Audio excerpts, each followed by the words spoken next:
My first painting, where I felt I had moved into an area for myself that was completely me, I painted on my birthday in 1948.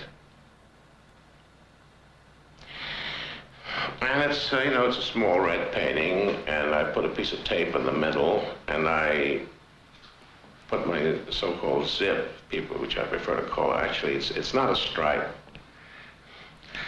Now, the thing I would like to say about that is that I did not decide, either in 48 or in 47 or in 46 or whatever it was, to say to myself, I'm going to paint stripes. I did not take an arbitrary, abstract decision. I suppose I thought of them as streaks of light. When I painted this painting, which I called Onement, I stayed with that painting for about 8, 9 months, wondering to myself, what had I done? What was it? And I realized that up until then, whenever I used that attitude, I was filling the canvas in order to make that thing very, very viable. And suddenly, in this particular painting, Onement, I realized that I had filled the surface. It was full. In that painting, I got rid of atmosphere. That stroke made the thing come to life. I feel that my zip does not divide my painting. I feel it does the exact opposite. It does not cut the format in half or in whatever parts, that it unites the thing. It creates a totality. That is, you see it, you look at it and you see it.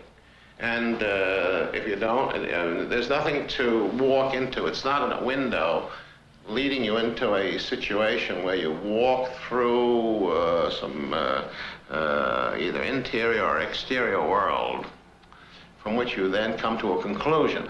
The beginning and the end are there at once. Otherwise, a painter is a kind of choreographer of space. He creates kind of a dance of elements, of forms. And it becomes you might say, either a tactile art, or it becomes a narrative art instead of a visual art. When you see a person, you have an immediate impact. You don't have to really start looking at details. Your first reaction when you meet a person for the first time is immediate.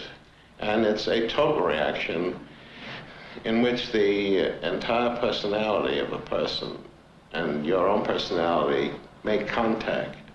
And to my mind, that's almost a metaphysical event.